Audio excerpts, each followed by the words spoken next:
Bueno, saludo también a Víctor Ferreira, un primo que me dijo que diariamente nos sigue. Muchas gracias realmente a toda la gente que se están comunicando con nosotros, ya sea por la vía personal, ya sea por la vía del WhatsApp de TV, y nos hacen llegar su respaldo.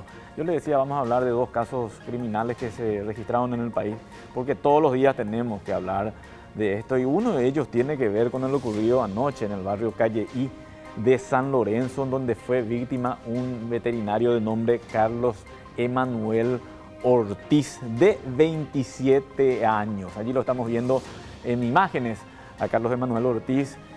Y en un principio se había hablado de que esto fue un acto de sicariato, y allí está la duda. ¿Fue un acto de sicariato o fue un asalto?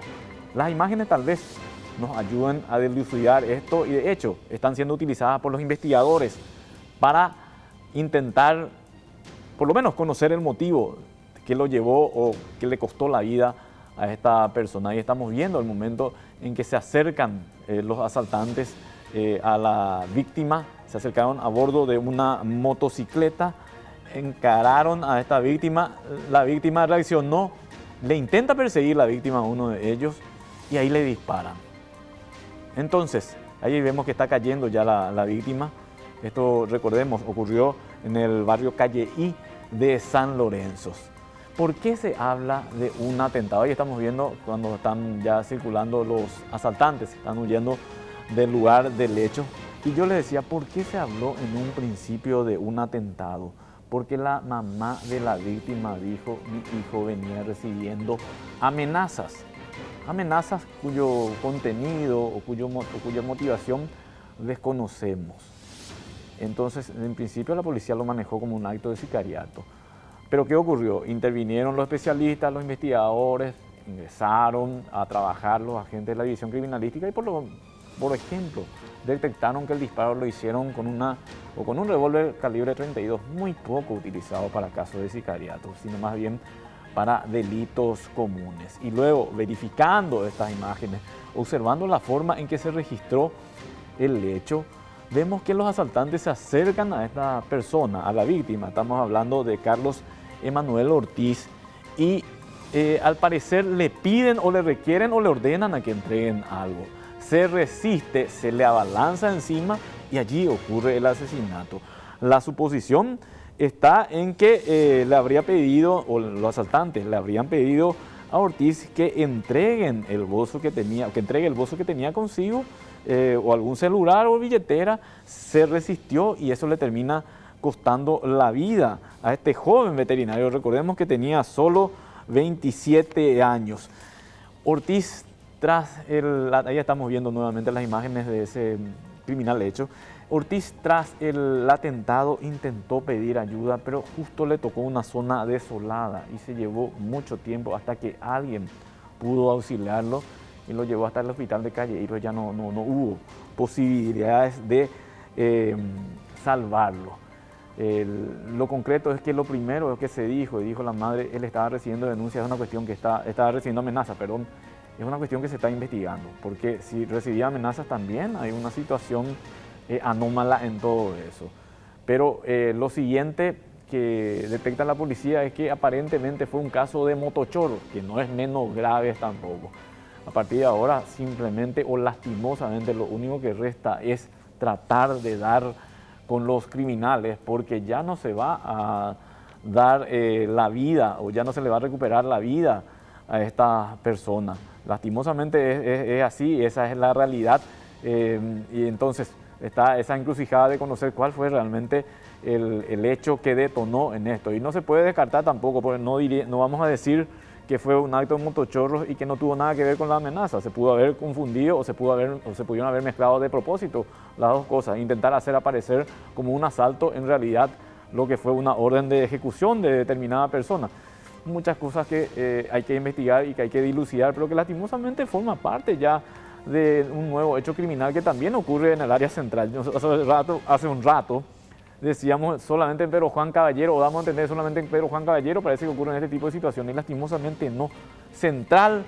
Departamento Central, de un tiempo a esta parte, está registrando innumerables casos de homicidio, y en muchos casos queda la duda, en realidad, si fueron asaltos o fueron hechos de sicariato. Preocupante desde todo punto de vista esto, por eso es que queremos que se esclarezca en su totalidad este hecho que, reitero, le tocó a un joven estudiante, a un joven veterinario, ni siquiera estudiante, médico veterinario ya era, ¿eh?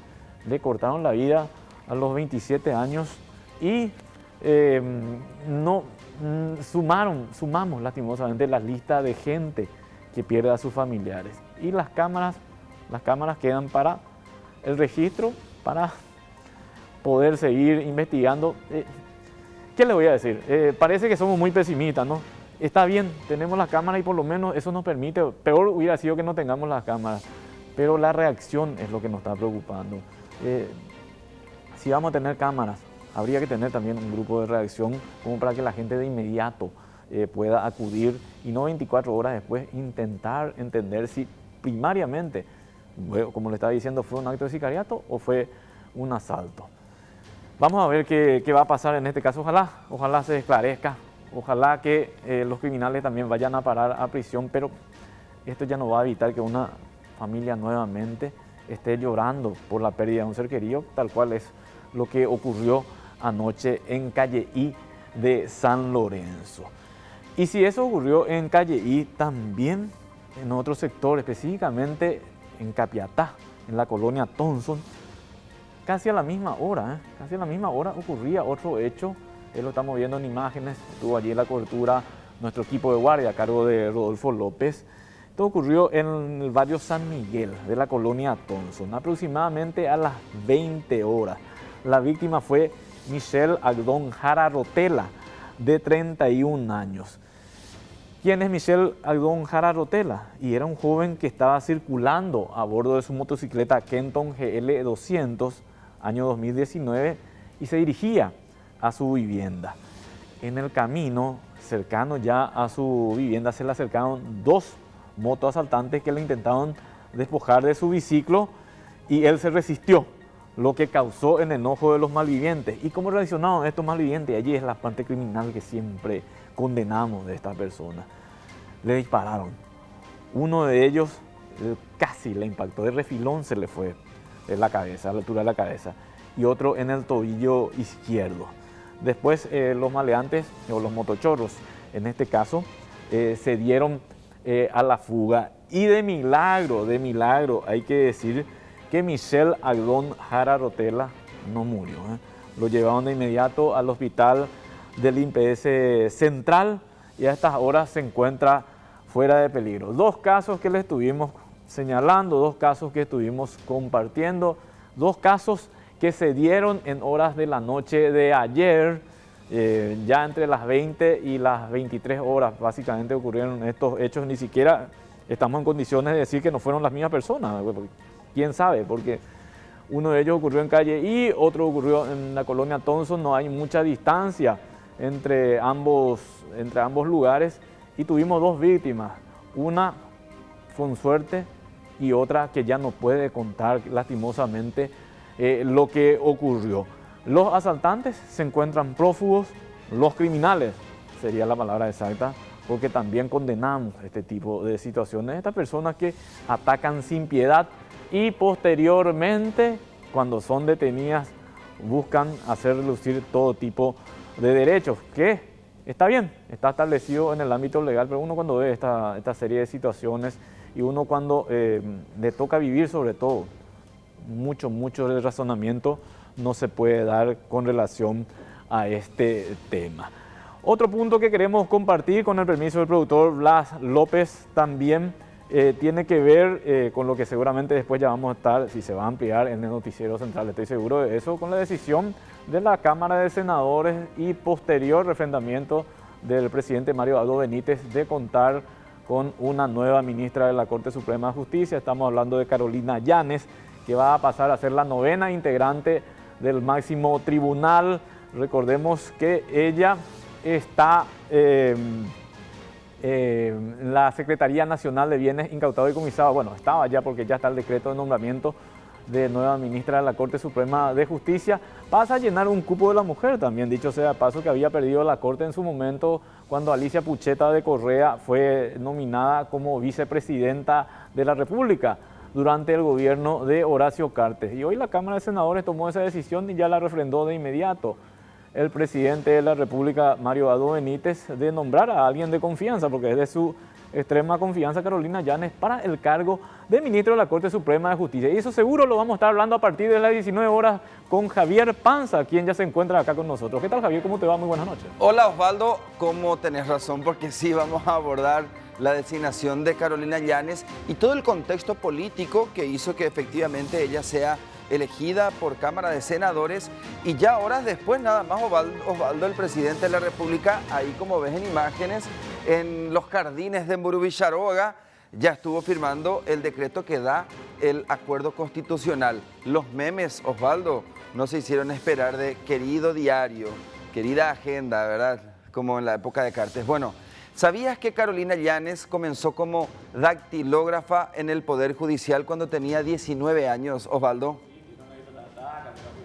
Exacto, estudió en esos famosos institutos Urbieta Valdovinos y después ya comenzó su carrera judicial. Fue dactilógrafa, ujier, asistente, jueza. Bueno, esa es Carolina Yanes, y todos los detalles sobre esta designación, por supuesto, vamos a tener en ABC Noticias Central a las 19.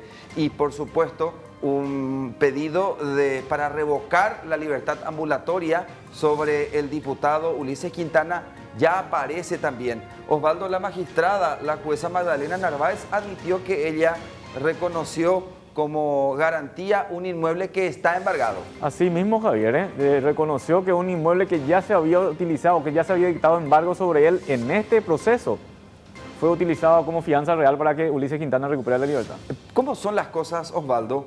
El caso Ulises Quintana como que se destraba después que él cambia abogado. Álvaro Arias era el abogado de Ulises Quintana y toma la representación el ex fiscal general del Estado, Óscar Germán Latorres. Y ahí comienza a desgranar un poco la idea, la cuestión de la prisión preventiva que pesaba sobre el diputado. Así mismo, y la reacción política también que hubo de parte del cartismo asociado con el yanismo de oponerse a esta situación. Todos los detalles les esperamos, Osvaldo, a las 19 en ABC Noticias Central. Muchas gracias, Javier. Nosotros a la vuelta de la pausa también vamos a adelantar ya esto que nos está diciendo Javier.